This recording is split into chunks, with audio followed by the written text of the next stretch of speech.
সাংবাদিক দিলওয়ার হোসেন মজুমদারকে গ্রেফতারের বিরুদ্ধে সরব শিলচর প্রেস ক্লাব। গুয়াহাটিতে সাংবাদিক দিলওয়ার হোসেন মজুমদারকে গ্রেফতারের বিরুদ্ধে সরব হল শিলচর প্রেস ক্লাবও। ভুয়ো মামলা দায়ের করে দিলওয়ার হোসেনকে গ্রেফতার করায় তার তীব্র প্রতিবাদ জানিয়েছে শিলচর প্রেস ক্লাব। গতকাল প্রেস ক্লাবের সামনে প্রতিবাদী স্লোগানে এলাকা উত্তাল করে তোলেন সাংবাদিকরা। দিলওয়ার হোসেনকে শীঘ্রই বিনা শর্তে মুক্তি না দিলে বৃহত্তর আন্দোলন গড়ে তোলার ডাক দিয়েছেন প্রেস ক্লাবের সাধারণ সম্পাদক শঙ্কর দে।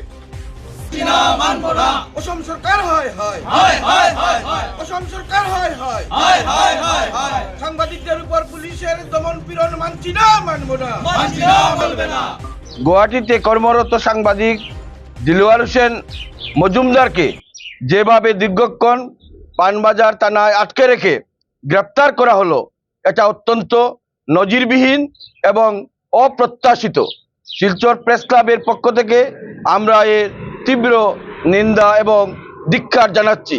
আমরা স্পষ্টভাবে এই কথাটুকু জানিয়ে দিতে চাই যে রাজ্যে সাংবাদিকদের যে অধিকার রয়েছে খবর সংগ্রহ করার ক্ষেত্রে তাদের যে দায়িত্ব পালন করতে হয়, বিভিন্ন প্রতিষ্ঠানে যেতে হয়, বিভিন্ন মানুষের কাছে তাদের গিয়ে বিভিন্ন প্রতিবেদনের সত্যতা যাচাই করতে হয়।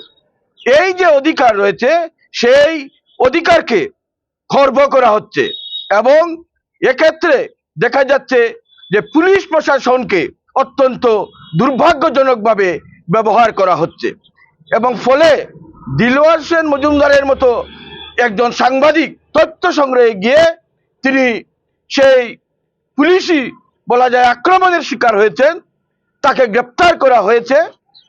এই অবস্থায় আমরা প্রেস ক্লাবের পক্ষ থেকে আমরা সরকারকে, পুলিশ প্রশাসনকে এই বার্তাটুকু দিতে চাই যে আপনাদের এই যে পদক্ষেপ, এই পদক্ষেপ অবিলম্বে বন্ধ করুন, না হলে কিন্তু আপনাদের অবশ্যই জন আদালতের কাঠগড়ায় দাঁড়াতে হবে।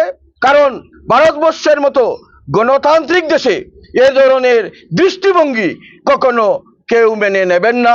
আমরা সংবাদ মাধ্যমের যারা রয়েছি, সাংবাদিকরা যারা রয়েছেন, তাদেরকে আপনারা এভাবে টার্গেট করে কখনো আপনারা সংবাদ মাধ্যমকে বিভ্রান্ত করতে পারবেন না।